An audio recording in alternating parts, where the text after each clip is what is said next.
we're going to go ahead and get started. Welcome to the Mortel High Hopes for Haiti virtual open house. I'm Rachel Bowles. Thanks for joining us this Sunday evening. I'm the Director of Operations, and we're so glad you're with us tonight. The plan for today's Zoom is short and sweet. You'll meet Denise and hear about the year ahead for the Mortel HHH Foundation, and then we'll have a Q&A at the end. Before we get into it, just a few housekeeping items for you. This event is being recorded, so we would ask you to please remain on mute throughout the presentation so everyone can have the best possible experience on Zoom. I'm sure everyone is familiar with Zoom at this point. But just in case, the mute button is on the bottom left. It looks like this on your screen. Feel free to interact with us throughout the event on our chat. The chat icon looks like this at the bottom of your screen.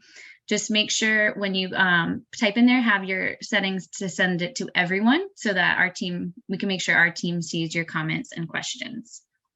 Though Denise will not be answering the chat questions immediately, our team will be gathering them to make sure that we get them covered in the Q&A portion at around 8 p.m.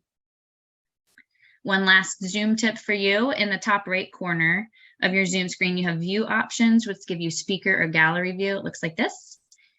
You can play with this on your side, but during the presentation, you'll likely prefer speaker view, which highlights the main speaker, as opposed to gallery view, which you might be looking at right now, but it shows you each individual participant's box. So now that's enough from me. Without further ado, I'd like to introduce you all to Denise Mortel Mitchell, a familiar face for many of you, but in the new role of President of the Mortel High Hopes for Haiti Foundation. She has seamlessly picked up the baton from Dr. Mortel that he passed to her, and we are excited for her to have the chance to tell you more. Denise, you're up. Thanks, Rachel. Can everybody hear me? You put thumbs up if you guys can hear me okay? Okay, perfect. As Rachel mentioned, my name is Denise, and as you know, I am Dr. Mortel's daughter. I currently live in Harrisburg, Pennsylvania with my 3 children, well, teenagers, because yes, there is a big difference. Jonathan, who's 19, Kayla, who's 18, and Alyssa, who's 15. I have a degree in public relations from Syracuse University and an MBA from American University. Prior to joining the foundation, I worked in the marketing communications field for about 10 years on both the client and agency side, before leaving the workforce for some time to stay at home with my kids. I've always been involved with the foundation in some capacity since it was founded by Dr. Mortel in 1997. I helped him with many of the administrative needs during the initial years while I was studying for my master's. Just to give you an idea, I ran our student sponsorship program the first year it was launched when we only had 60 students. When I formally re-entered the workforce in 2014, I served as VP of Finance for the foundation before being promoted to Vice President. I was fortunate to work under this capacity with Dr. Mortel for several years and learned a great deal about our organization in preparation to serve as president one day. As you can imagine, I've traveled to Haiti many times with my family, and I spent weeks there each summer during my childhood. Over the course of my life, I've learned so much from the Haitian people and continue to be moved by the love shown to us by our school community. On a side note, I just have to call your attention to the largest picture on the screen of Rachel, myself, and Garold, our school administrator. I'm wondering if he joined us tonight. He was planning on coming on if the internet was stable. If you're here, Garold, could you please wave your hand? Garold has been instrumental in making sure our ground operation in Haiti remained in full tact following Dr. Mortel's passing.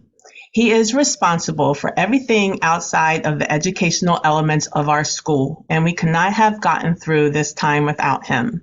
Thank you, Garold, for your dedication and commitment to our mission.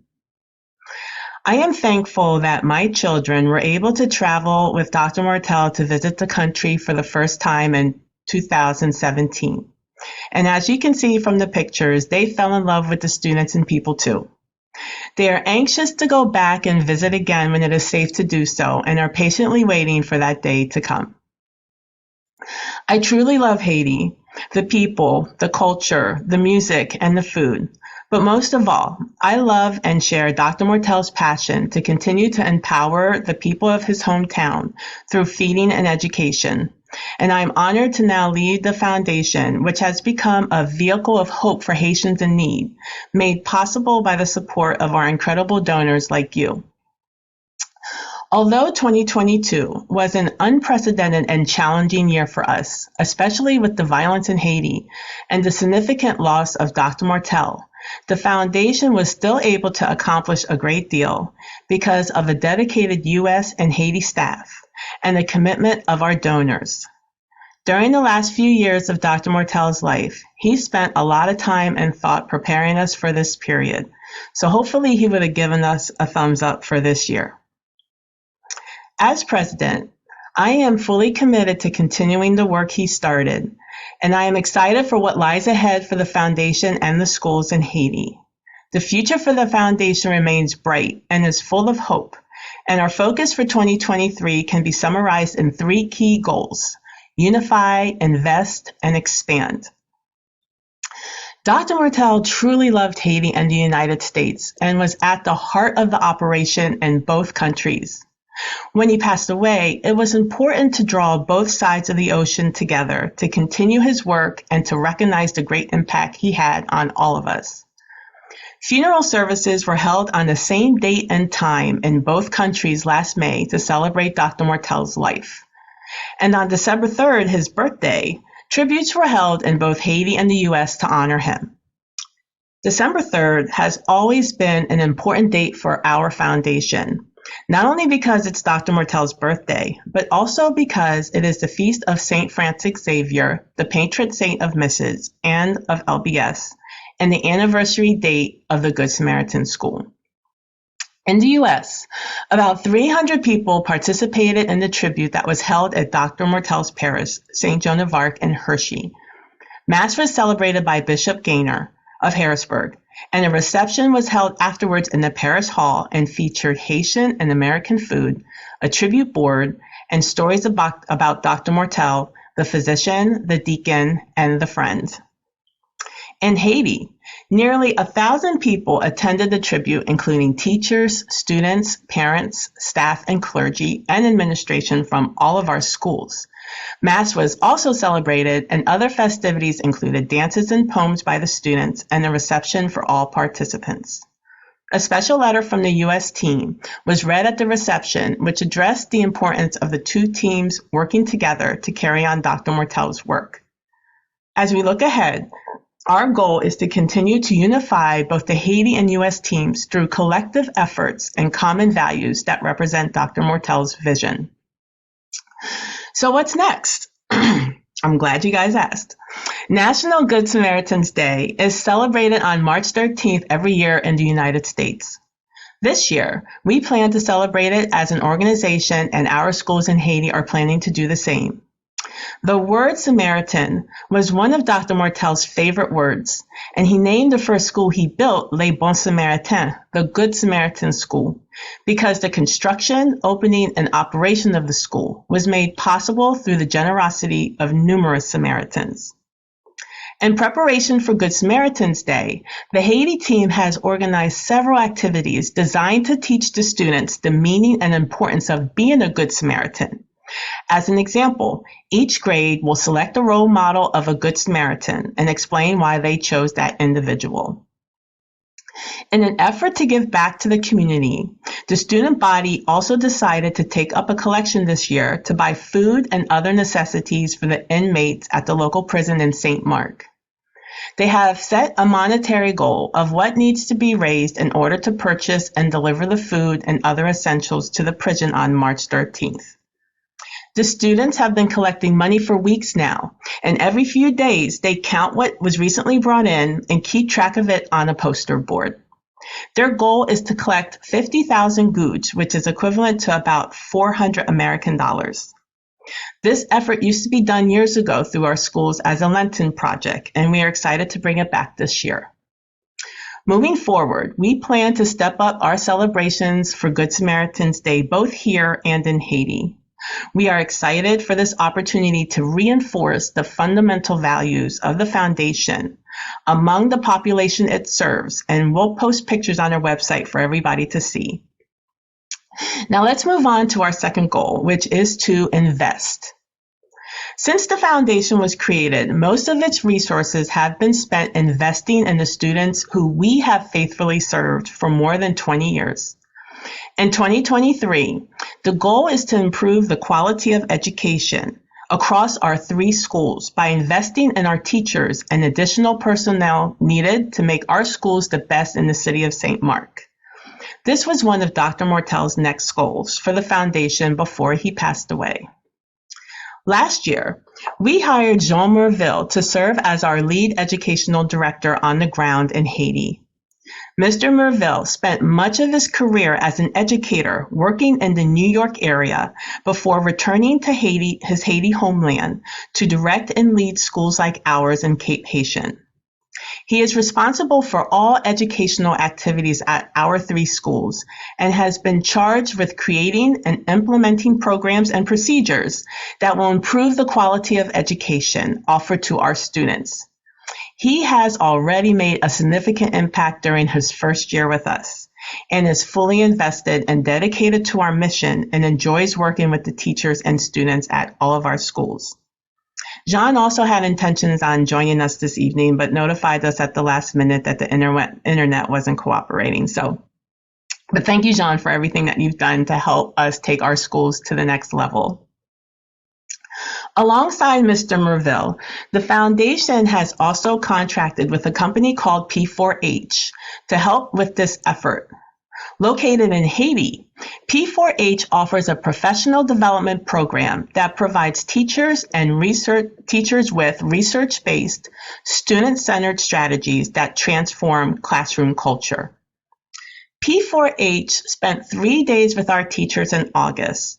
They participated in discussions, debates, group challenges, and other activities designed to encourage collaboration, teamwork, and team building in and out of the classroom. P4H has returned periodically during the year to observe and assess how well our teachers are incorporating their training techniques into the classroom and have been received well by our school community every time they come. We are excited for the opportunity to work with them over the next few years. As you may or may not know, all schools in Haiti were unable to open in September due to the political unrest in the country. Our schools did not open until late November last year. So we used those months to work closely with the teachers who still reported every day. Mr. Merville created a daily schedule where the teachers received additional classroom training, technological training, and English classes, as well as reading and writing projects, all designed to position them to achieve more success in the classroom. Both the English classes and computer training are ongoing for the teachers and are still being incorporated into their weekly schedules. So what's next? We are in the process of instituting a continuing education program for our teachers that will be launched in the 2023-2024 school year. We believe that this initiative will help us achieve and maintain instructional excellence. Many of our teachers have expressed a desire to continue their studies, but simply can't afford to do it on their own. We have developed a strict list of criteria for participants to apply for consideration and will offer scholarships to a few select candidates annually so that they can further their education and be in a better position to serve our students. On the U.S. side, we are committed to remaining good stewards of the resources you have entrusted to us. We are in the process of assessing our operations to make sure we're operating as effectively as possible. Over the last 25 years, the foundation has grown incredibly under the leadership and guidance of Dr. Mortel. We now serve nearly 1,000 students and remain the largest private employer in the city of St. Mark. The past few years have proved to be somewhat limiting in terms of growth for our programs because of the political instability in Haiti and the impacts of COVID on schools being able to stay open. And so, our third goal this year is to expand. First, we are in the process of expanding the programs and activities offered at our schools. Second, we are currently expanding our agricultural program. And third, we plan to expand our financial support to organizations and individuals in the United States through Dr. Mortel's Legacy Fund. Most schools in Haiti spend a great deal of time and resources on making sure the students are successful academically and can pass the government's national exams. While this is important, we would like the students in our system to have access to extracurricular activities and clubs so that they may develop into more fully well-rounded individuals. After determining that the students and teachers should be reading more at the Good Samaritan School, Jean Merville started a reading club where students who are interested in spending more time reading report to a corner each morning before school officially begins to do some extra reading. He reads with them most of the time, and they also read on their own. Mr. Merville keeps track of how many books each student completes and will award a prize based on that number. This is only the beginning, as we plan to create other clubs for the students that will cover a variety of interests and incorporate character formation and service-oriented activities. During COVID, the foundation launched an agriculture program in an effort to stimulate the interest of both youth and adults in farming, which is an important part of Haiti's economy. The program currently consists of growing fruits and vegetables, fish and chickens for resale using the land behind Jamestown College, our high school. Since the program has become self-sustaining, this year we will expand it to include egg production. Eggs have become increasingly difficult to find in Haiti, similar to the US, and so construction has begun on a hen coop that will house up to 1,000 hens. The eggs will be harvested daily and sold in the community. As our current farming projects come to operate more efficiently and productively over time, our ultimate goal is to incorporate the agriculture program into the curriculum at Jamestown College. Also new this year are field trips to the farm for the young students to visit and be exposed early to agricultural practices. Finally, the foundation established the Dr. Rodrigue Martel Legacy Fund to honor Dr. Mortel, keep his name alive, carry on his good work, and continue his legacy into perpetuity. Late last year, we launched a campaign where each dollar raised would be matched up to $100,000. I'm thrilled to report that we met our goal and wanted to take this opportunity tonight to thank everyone who contributed to his fund. The response was amazing and a true reflection of how special Dr. Mortel was to all of us. Each year, the fund will support a special initiative, organization, or individual in either the United States or Haiti that aligns with the 3 areas he was most passionate about, including feeding those in need, providing educational opportunities for the disadvantaged, and instilling values and character into the youth of the local community. Dr. Mortel dedicated the second half of his life to raising funds that would allow the foundation to continue its mission in Haiti in perpetuity. Now, through his Legacy Fund, we are excited to have the option to support local organizations and individuals that encapsulate the priorities important to Dr. Mortel. And so we hope to also help change the lives of those in need locally, as well as in Haiti, so that Dr. Mortel's vision and name continue to live and thrive on both sides of the ocean. In closing, we wanted to have this open house today to share with you all the positive efforts and developments that have happened and will happen this year. Both our Haiti and U.S. teams remain energized and unified in Dr. Mortel's honor to carry on his work. Many of you may have had a chance to visit our schools with Dr. Mortel. The unprecedented, sustained political unrest that Haiti has been experiencing for a long time now has impacted our ability to travel to the country and bring visitors. Although it has been our prayer and hope that things would be more stable by now, that is still not the case. And so, my commitment to you is to bring Haiti to you as much as possible this year through our communications. Our schools have become a bright light in St. Mark, in a country that has been plagued by darkness. We have been able to not only continue, but also grow our operations during a time where hope seemed impossible. It remains possible because of you, our supporters. Thank you so much for taking the time to join us this evening and learn about the bright future ahead for the Foundation. And plan on hearing a lot from us this year.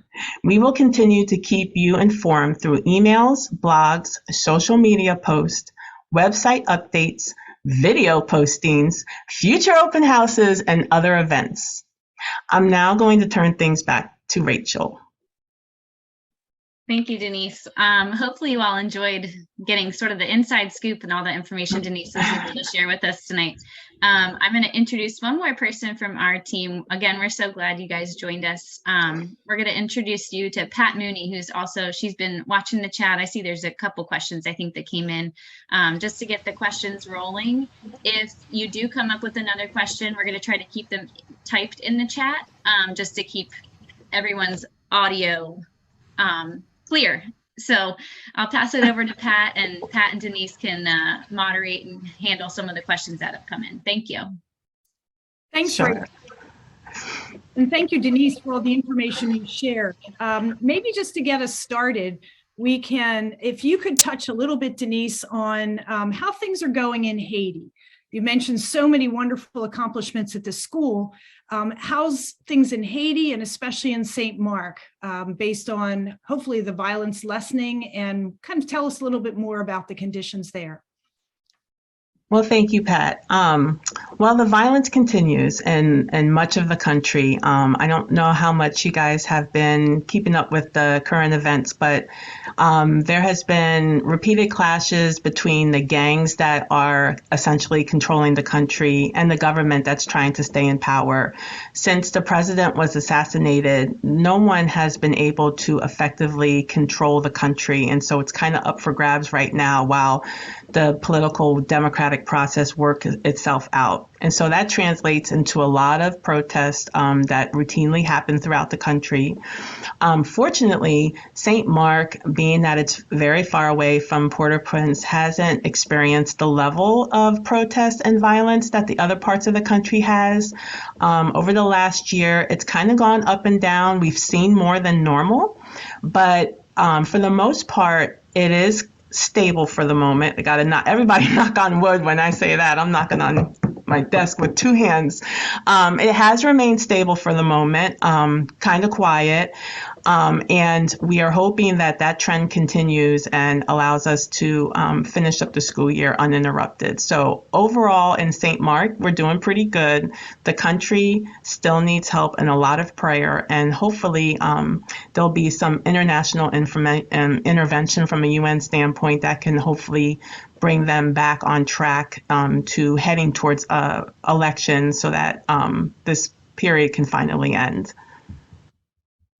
Great, Denise, thank you. Sure, absolutely. So glad that our schools are able to be a safe haven for the kids. And with that in mind, you mentioned a lot about some of the things the teachers are doing and all the professional development, the different things that Jean Martel has brought to the program. Maybe could you talk a little bit more about the continuing education program for teachers, kind of where you see that going and what teachers might have to do to be a part of that? Well, ever since Jean Martel got onto the ground in Haiti, the energy that he has created among our teachers has just absolutely been fascinating. He has motivated them to want to become better teachers, to want to go back to school, and that's something that the energy's there, but it became pretty evident very quickly that they just can't afford to do it. And so a lot of the continuing education programs, there's basically 3 different levels of certificates that a teacher can receive once they start teaching. Most of them take between 2 and 3 years to complete. And so there's an increasingly need for us to somewhat support them so that they can go back. And our goal is, if we can get everybody on the level of certification where they should be, that our quality of education will come up. And also we'll get some form of commitment from the teachers who will want to stay and be part of what we're doing and underneath John Merville, and eliminate the turnover that has always been a problem for us. So we have a really strict list of criteria for teachers to meet. They have to perform satisfactory over a 3-year period. Jean Merville has done a lot to strengthen the evaluation criteria in the classroom, which they really hadn't had before. He's observing them all the time, multiple times a year. He is meeting with them and helping them determine the areas of improvement. They have to do well in their English and computer classes that he's teaching at the school. They have to be able to speak French, Creole, and English to a certain level that he wants them to do. They have to commit to paying a portion of their program as we subsidize those who are chosen to go. They have to attend the classes by a certain attendance ratio for the classes. And they have to maintain a certain grade point average while they're in school. And most importantly, when they're finished, they have to commit to staying with us for at least 3 or 4 years, so that we can benefit and they can benefit from the schooling that they received as part of the continuing education program. So we see this happening for about 2 to 3 teachers every year. And we're hoping that over the course of a few years, everyone will meet the levels that they need to do. And then we'll be able to kind of develop a uniform pay structure to pay them and reward them for their efforts in helping us increase our quality of education. As a part of what the teachers are doing, you mentioned the focus on classroom instruction and certainly helping the kids there. You also touched on expanding activities and programs. Can you say a little bit about that relative to what you see for the kids coming down the road? Yeah, thanks, Pat. So extracurricular activities was something that was very important to Dr. Mortel to be able to offer the kids. And our recent administration, who we had in place for the last 5 years, really wasn't a big supporter or advocate of being able to offer those activities to our children. So that's kind of taken a back seat. Now that we have Jean Merville on board and we have a new interim principal, we're hoping to create more opportunities and by talking to the students to see what it exactly is they want to do outside of the classroom. There's talk of maybe adding other clubs such as art, music, sports. And then the other thing we want to do is do a service-oriented club, like Christian Service Club, because giving back to the community is such a big part of what we're about. And we want the kids to be able to participate in that outside of perhaps a Lenten project or Good Samaritans Day. So provide opportunities for them to be able to give back to the community in more unconventional ways. Great, thanks. Sure. We had a question come up from Bob about are there specific financial goals for 2023, or what do you see relative to trying to expand the foundation in that way? Financial goals. Well, we are always looking to raise more money than the year prior. One of the goals that we've always had, Bob, is to try to attain 100% sponsorship through our student sponsorship program. We do have a student sponsorship program that I'm sure many of you have heard a lot about, where for a monthly $30 a month, $30 a month, you can sponsor a child, and that pays for tuition, books, everything related to their experience, feeding, medical care, dental care. And the way Dr. Mortel designed it was, if we are able to get close to 100%, if not 100% sponsorship, that satisfies the budget, the operating budget of our school. It has been and remains our goal for quite some time. We haven't quite hit it yet. We've gotten close, but that is always our financial goal. When someone asks us, that's what we're trying to do. Of course, there is money that's invested that will allow us to expand our programs in the meantime.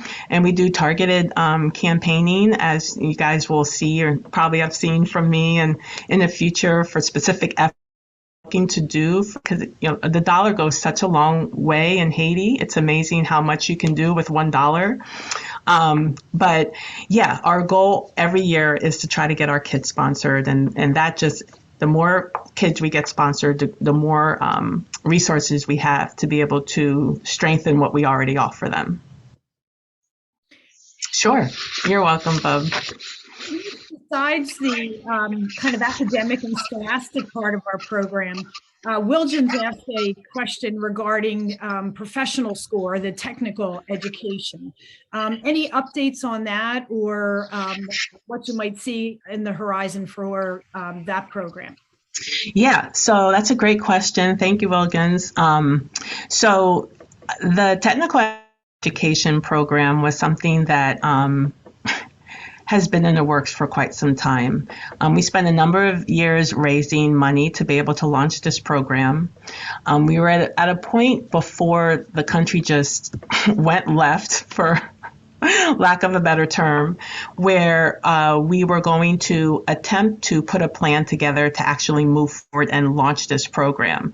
That was kind of put on hold with the combination of Dr. Mortel getting sick and the fact that the country was so unstable. It was, for a long time, it was pretty much paralyzed in being able to get any type of resources or people even moving from city to city. But since we have Jean Merville on the ground now, one of the things that are on his plate is to create a preliminary plan with the CSV community, who is in charge of running our high school.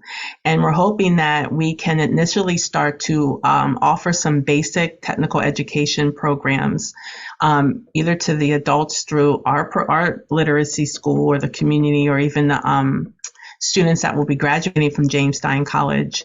And so our goal is to have some type of framework in place within the next year, I would say. So that has definitely restarted with Jean Merville being on the ground.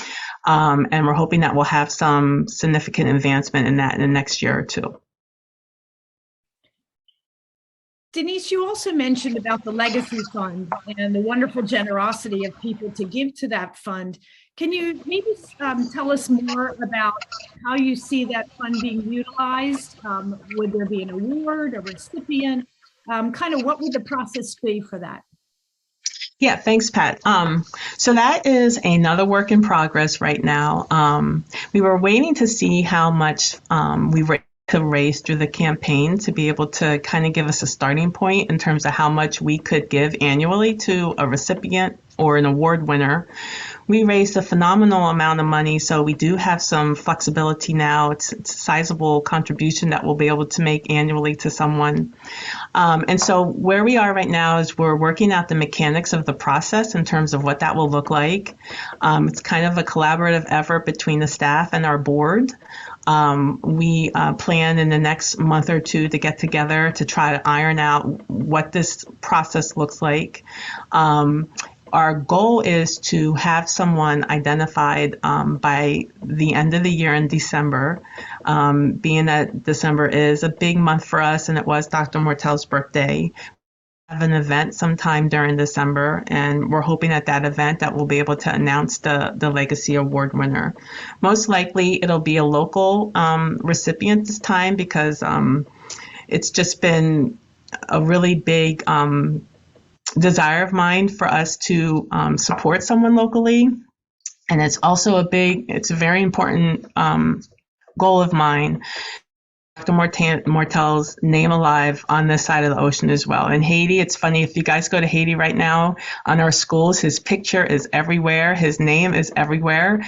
And And so the focus, they've definitely embraced being able to keep him alive down there. And so we have to kind of match what they're doing. And I'm excited to be able to, work with new organizations that might not know him or know what he meant or stand for, and be able to bring the two together and show the common bond. And I'm really excited. We're really excited to be able to do that this year.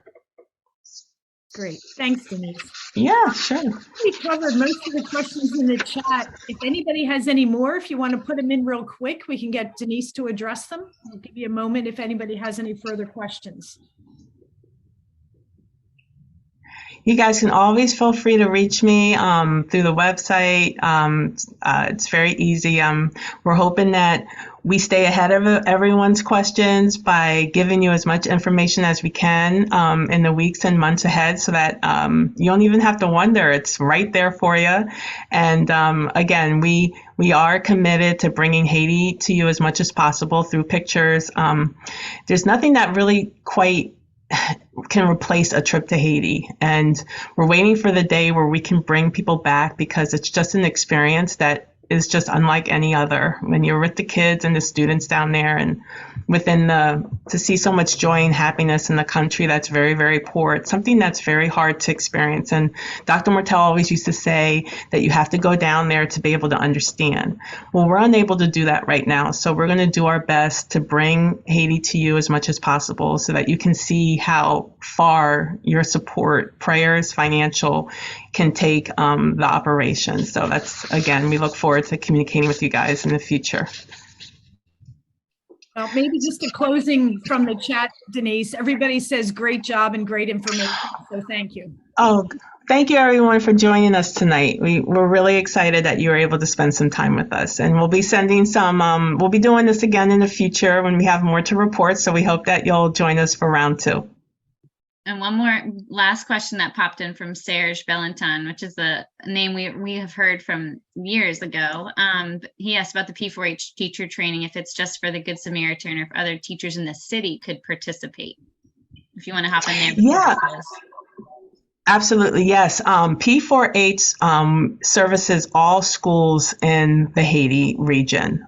They travel to all the different regions and work with all the schools that are there.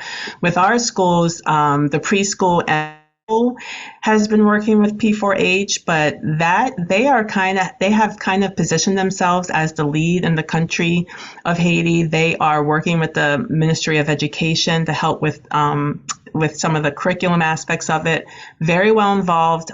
They're based out of Cape Haitian, and you can either contact them through their website here or in Haiti, and they will come to you if you're willing to have them. Absolutely.